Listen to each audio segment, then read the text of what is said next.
पटाखों की आवाज बता रही है कि बस वो क्षण आ गया है जब लंका का सर्वनाश निश्चित है। लंका का जलना तय हो गया था।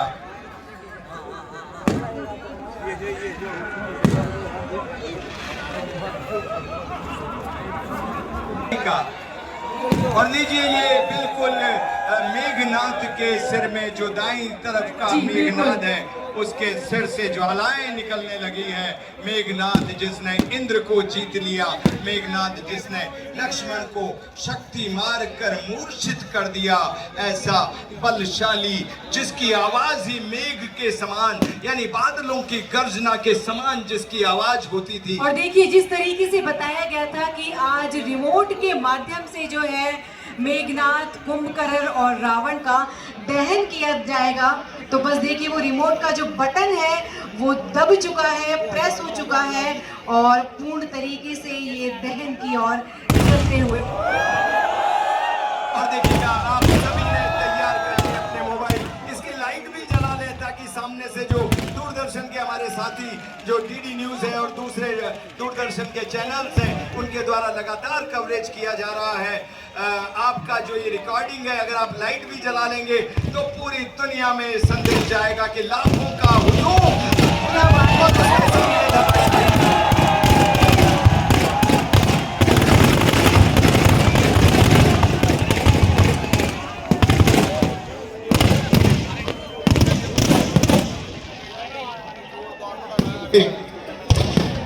बलशाली मेघनाद, बादलों की गर्जना करने वाला मेघनाद क्षण भर में धराशायी हो गया। और देखिए अब बारी आ चुकी है कुंभकर्ण की, यानी कि इनके भी सर्वनाश का जो समय है वो नजदीक आ चुका है। बिल्कुल, कुंभकर्ण कोई ऐसा वैसा नहीं नीतू जी, बल्कि 100 हाथियों के बराबर बल था और उसकी मंशा थी। भगवान ब्रह्मा जी से कहा, मांगना चाहता था कि मैं 6 महीने तक जगूं और खूब खाऊं। वो तो अच्छा हुआ देवताओं को बात समझ में आ गई और देवताओं ने प्रार्थना करी माता सरस्वती से मांगा कि आप इनकी जिह्वा पर विराजें, कहीं ऐसा ना हो कि कुंभकर्ण कह डाले कि 6 महीनों तक मुझे जगना है। माँ सरस्वती जिह्वा पर बैठी और मांग लिया उन्होंने कि माँ प्रभु ब्रह्मा जी से कि मैं 6 महीने तक सोता रहूं और एक दिन जग जाऊं। 100 हाथियों का वध रखने वाला किस तरह से अपने पापों के कारण, रावण का साथ देने के कारण बिल्कुल धराशायी हो गया। बिल्कुल सही बात है कि हमने चाहे कितना भी पुण्य किया हो, कितने भी सही कार्य किया हो, लेकिन जो एक गलती होती है, एक गलत कार्य होता है, उसके कारण व्यक्ति का सर्वनाश हो जाता है। और देखिए आज सर्वनाश हुआ है मेघनाद, कुंभकर्ण और बस कुछ ही पलों में किया जाए।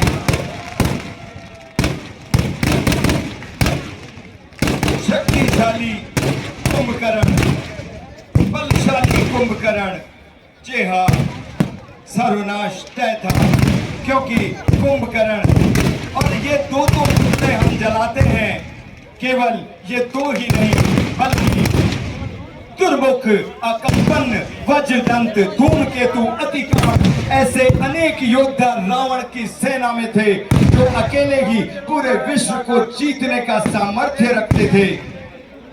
मायावी राक्षस, न जाने कितनी माया से अपने आप का रूप बदलने वाले राक्षस, लेकिन सभी का एक ही परिणाम हुआ, अंत और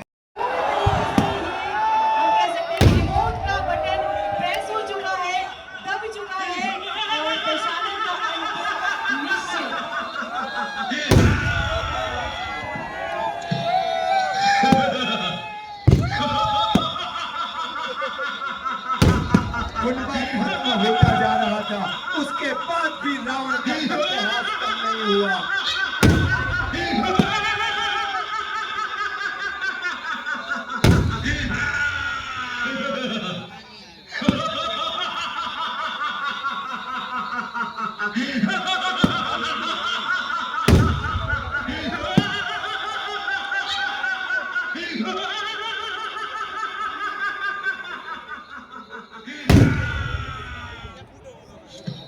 आरंभ हो गया। एक एक करके प्रभु ने श्री राम के ऊपर तीर चलाए, 31 बाण मारे एक नाभि कुंड में, 10 उसके सिरों पर और 20 उसकी भुजाओं पर।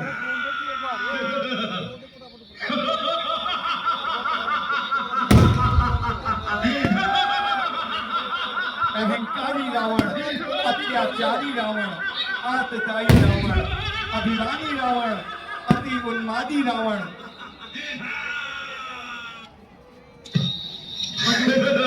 किस तरीके से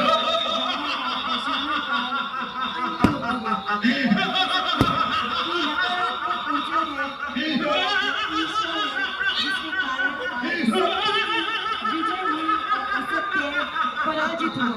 रावण जो अपने बाहुबल से देवता, यक्ष, गंधर्व, मनुष्य, किन्नर, नागों की कन्याओं का जबरदस्त उनके साथ विवाह कर लेता था, ऐसा रावण जो कहते हैं नन मन मत फिरई जग धावा, प्रतिभट खोजत कतऊ न पावा, रवि शशि पवन वरुण धनुधारी, अग्निकाल जो सब अधिकारी, जिसने वायु को, अग्नि को, रवि को, शशि को, पवन को, सबको अपने वश में कर लिया था, ऐसा रावण। उसका अंत, दंभकारी रावण का अंत।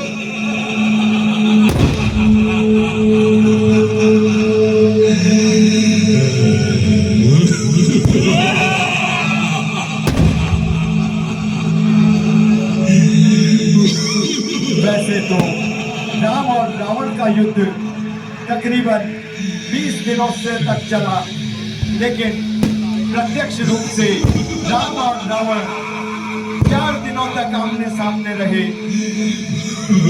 राक्षसपुरी 7 दिनों तक विषाद में रोती रही, बड़ी वेग से आकाश फटने लगा।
उठी रेणु कवि गयसु छपाई, मरुत थकित वसुधा अकुलाई, पवन निशान घोर इति बाजही, प्रलय समय के कल जनु जागई, इतनी धूल उड़ी कि सूर्य छिप गया, पवन रुक गया, पृथ्वी अकुला गई, ढोल नगाड़े ऐसे बजे जैसे प्रलय के बादल बज रहे हों। उधर रावण ललकार रहा था, इधर अंगद और हनुमान की सेना ललकार रही थी। पूरी लंकापुरी में जैसे मानो प्रलय हो गया हो। रावण का अंत निश्चित ही था।